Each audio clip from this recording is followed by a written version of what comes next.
Olá pessoal, tudo bem? Sejam bem-vindos à aula de Ciências Humanas. E hoje nós vamos corrigir a atividade número 1. Vamos lá? Vamos corrigir a primeira questão agora. Olha só, temos um texto aqui que você deveria ler com atenção. Vamos lá? Leia o texto e responda a questão. Os vikings chegaram à América do Norte por volta do ano 1000. E isso fez deles o primeiro povo europeu a pisar no continente americano. Desculpa. A expedição viking que chegou à América desembarcou na região do atual Canadá. À medida que os vikings foram descobrindo novos locais, eles os nomeavam de acordo com suas características e propósitos. Assim, a Groenlândia, por exemplo, foi nomeada de Greenland, ou seja, Terra Verde. E certa região do Canadá foi nomeada de Vinland, ou seja, Terra das Vinhas. Os historiadores afirmam que os conflitos entre os autóctones, ou seja, os povos originários, e os vikings aumentaram a partir de 1009 e forçaram os vikings a desistir da empreitada de desenvolver uma colônia na região. De acordo com o texto, os estudos realizados podem-se o quê? Letra A. Contestar a ideia de descobrimento da América feito por Cristóvão Colombo, ou seja, bem antes, muito antes, 400, quase 500 anos antes de Cristóvão Colombo chegar na América, ali no Caribe, né, já tinha presença europeia na América, mas não tinha uma presença, digamos assim, efetiva, né, como o texto nos mostrou. Os vikings bem que tentaram, né, se estabelecer na região do Canadá, porém, né, lutas com os povos originários acabaram, né, fazendo que eles saíssem de lá, tá certo? Então vamos para a segunda questão. Na segunda questão nós temos um texto aqui, ó. 500 anos, Ceará e Pernambuco reivindicam seu lugar onde, 3 meses antes de Cabral, espanhol desembarcou no Brasil. Descobrimento vira disputa no Nordeste. 500 anos depois do descobrimento do Brasil, Pernambuco e Ceará disputam reconhecimento como o local, do país onde os europeus teriam pisado pela primeira vez. Vocês sabiam dessa história? Né, que não teria sido Cabral o primeiro a chegar aqui? Né? Tem uma vertente histórica que diz que foi lá no Ceará, em Pernambuco, como mostra o texto da matéria jornalística. Tem outra vertente histórica que fala que chegaram primeiramente em Natal, lá no Rio Grande do Norte. Então, são vertentes históricas, né? São versões sobre determinado fato.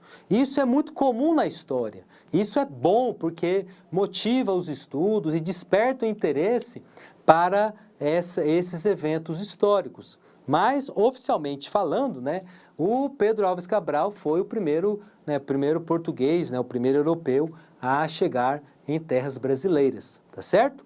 Vamos ver o que diz essa questão. A referida disputa noticiada ocorre porque você deveria ter marcado a letra D de dado. Vicente Pinzon chegou no Nordeste brasileiro em lugar que para uns trata-se do Cabo de Santo Agostinho, em Pernambuco, e para outros da Ponta de Mucuripe ou da Praia de Ponta Grossa, no Ceará. Então existem essas versões, até porque os espanhóis já tinham noção, tanto espanhóis como portugueses, tinham noção que existiam terras além do Oceano Atlântico. Porque o Cristóvão Colombo já tinha chegado em 1492, então já tinha-se essa noção, não tinha certeza, né? Tinha-se a noção de que alguma coisa existia do outro lado do Oceano Atlântico. Então existem essas versões, seriam espanhol, português, tá legal? Vamos lá. Questão 3. Podemos dar conta boa e certa que em 40 anos, pela tirania e ações diabólicas dos espanhóis, morreram injustamente mais de 12 milhões de pessoas. Bartolomé de Las Casas, 1476 a 1566. A espada, a cruz e a fome iam dizimando a família selvagem, né? Poeta chileno Pablo Neruda. As duas frases lidas colocam como causa da dizimação das populações indígenas a ação violenta dos espanhóis durante a conquista da América. Pesquisas históricas recentes apontam outra causa além da já indicada, que foi a letra D, né, a série de doenças trazidas pelos espanhóis, como varíola, tifo e gripe, para as quais populações indígenas não possuíam anticorpos. De fato, não foi apenas a guerra, o enfrentamento entre portugueses e os indígenas que vai provocar a morte desses últimos. As doenças levadas pelos europeus também vai acabar não somente enfraquecendo a população indígena, como também matando muitos, né? Isso é uma das causas da morte, né, de vários indígenas, tá certo? Vamos para a questão 4. No século XVI, a conquista e ocupação da América pelos espanhóis, letra B de bola, dizimou a população indígena e destruiu as estruturas agrárias anteriores à conquista, exatamente. Tanto é que nós temos, né, alguns sítios arqueológicos lá em Machu Picchu e outras regiões que foram redescobertos bem depois, né, da chegada dos europeus na América. E a cada descoberta, né, percebeu-se as complexidades que essas populações indígenas que estavam em territórios que foram conquistados pelos espanhóis, né? Quando você vê toda a estrutura social, política, econômica, cultural dos astecas, incas e maias, você vai vendo que eram estruturas complexas. Quando eu falo estruturas complexas, quer dizer o quê? Que eles tinham noção, conhecimento de muita coisa, né? Eles construíam templos, né? Vários monumentos que alguns preservaram, né? Alguns ainda estão preservados e outros foram destruídos logo após a efetivação da conquista dos espanhóis. Tá legal? Então, certo na 4 é a letra B de bola. Questão 5, olha só. Ao chegarem na América, os europeus empreenderam várias formas de conquista e exploração do território, em ações que poderiam se dar pelo conflito ou pelo acordo. Considerando a possibilidade de acordo entre colonizador e colonizado, o início da colonização portuguesa no chamado período pré-colonial, que foi de 1530 a 1530, foi marcado pelo quê? Você deveria ter marcado a letra A, pelo escambo do pau-brasil. Professor, o que é isso? O escambo é como se fosse um acordo entre portugueses e os indígenas. Os indígenas iriam entrar na floresta, extrair o pau-brasil, levar até as embarcações portuguesas e, em troca, os portugueses davam produtos que não tinham nenhum valor econômico. Por exemplo, bugigangas, espelhos, né, aqueles produtos que não tinham nenhum valor financeiro para eles e que chamava a atenção dos indígenas que nunca tinham visto aquilo ali.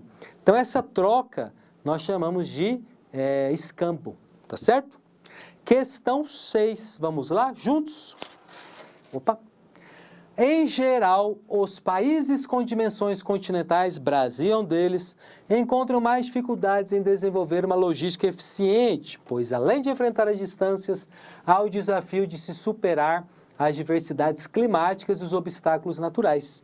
Nesse sentido, esses países precisam desenvolver políticas que visem a diversificação de seus modais e ampliação da tecnologia adequada. O meio de transporte mais recomendado para a integração terrestre em territórios com as características acima é o ferroviário. Exatamente. São as estradas de ferro, né, que vão levar, né, porque é mais barato, né, e ela possibilita também, além de ser mais barato, né, a sua manutenção também não se exige tanto. Tá legal? Inclusive, né, na época melhor dizendo, né, nas ferrovias, pelas ferrovias, né, lá nos Estados Unidos, no século XIX, possibilitou também a integração entre a costa oeste e a costa leste de lá, tá certo? Questão 7, vamos lá, olha só. Em pesquisa realizada pela Fundação Getúlio Vargas FGV, a participação da renda gerada pelo trabalho informal no Brasil, ou seja, o trabalho não registrado, o trabalho sem carteira assinada, caiu de 16,9% para 14,9% entre 2013 e 2008. E o percentual de trabalhadores informais também caiu de 25,8% para 22,8%. No entanto, os trabalhadores informais ainda são um contingente expressivo no mercado. Assinale alternativo que caracteriza o trabalho informal. Vocês deveriam ter marcado que letra? Letra D. Os trabalhadores informais não possuem nenhum direito trabalhista assegurado. De fato, os trabalhadores informais, por não ter a carteira assinada, acabam não gozando desses direitos que lhes são ofertados, né, como, por exemplo, a CLT, né, as leis trabalhistas. Né, não há o registro do trabalho oficial.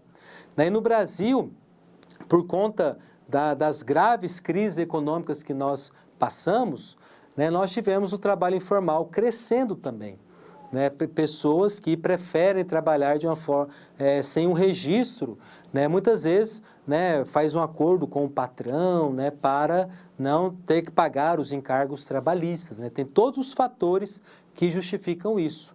Mas o trabalhador informal, ele, né, não tem como registrar o seu trabalho e por isso acaba não tendo jeito de ter as férias, de aposentadoria, né, direitos trabalhistas garantidos para aqueles que estão registrados. Tá certo? Vamos para a questão 8. Na questão 8 nós temos uma imagem, nós temos um mapa e nós temos um gráfico, né, que trazem várias informações. No título está lá, pessoas que utilizam a internet, a porcentagem de pessoas que utilizam a internet. Olha o Brasil aqui, ó, 74,7% e 78,3% da população. Olha só, 2018, ó, 74,7% da população brasileira tem acesso, utiliza a internet, e em 2019 aumentou, né, para 78,3%. Né? No mapa, vocês têm as regiões onde tem mais uso, né? Veja que a região sudeste, por ser a região mais desenvolvida, com mais acesso à tecnologia, e o menor é o Nordeste. Né? O Nordeste é onde tem, né, o menor acesso à internet. Né? E é engraçado que eu achei que fosse a região norte, né, o Nordeste. E à sua direita, vocês estão vendo aí na tela, tem os grupos de idade que utilizam a internet, de 10 a 13 anos até 60 anos ou mais. E olha que chama atenção aqui, ó, os mais idosos, né, estão acessando a internet muito, né, o que é bem interessante. Após você ler ver o mapa e o gráfico, vamos responder. As regiões que apresentam os maiores e os menores números que utilizaram a internet do ano de 2019 são, respectivamente, o Centro-Oeste e o Nordeste, né, que são os maiores e os menores, tá certo? Beleza, meu povo? Certito? Certo. Vamos para a questão 9. Nós temos aqui uma letra da música de Gilberto Gil. Não me peçam para cantar, que minha voz é muito feia para cantar. A letra da música de Gilberto Gil trata da rede de comunicação existente no mundo e sugere a importância dessa rede para a inclusão digital do ponto de vista socioeconômico. Olha, gente, essa letra, ela é de 1997, gente, quando a internet estava começando a se expandir em nosso país. O Gilberto Gil já teve essa sacada e fez essa letra. Vamos responder a questão? Vem comigo! A relação entre a exclusão socioeconômica e digital está apresentada na seguinte assertiva. A sociedade econômica desencadeia a digital, sim, por haver uma relação desfavorável quanto ao menor acesso dos países subdesenvolvidos à tecnologia de informação e comunicação. Você deveria ter marcado a letra D de dado. Questão 10. A respeito dos efeitos da mecanização do campo, ou seja, o campo se tornando mecanizado, as máquinas trabalhando no campo, fazendo plantio, a colheita, os fazendeiros utilizando a computação para mapear o seu terreno, né? Marque a questão incorreta, a errada. Você deveria marcar a letra B de bola. Destacam-se dois processos de modernização do campo ao longo da história, a Revolução Agrícola e a Revolução Científica. Não, a Revolução Agrícola, pessoal, é da época da pré-história. Então, tem nada a ver com esse período da mecanização do campo. Tá legal? Queridos, é isso daí. Fizemos a correção dessas atividades. Aquele abraço, fique com Deus e até a próxima aula.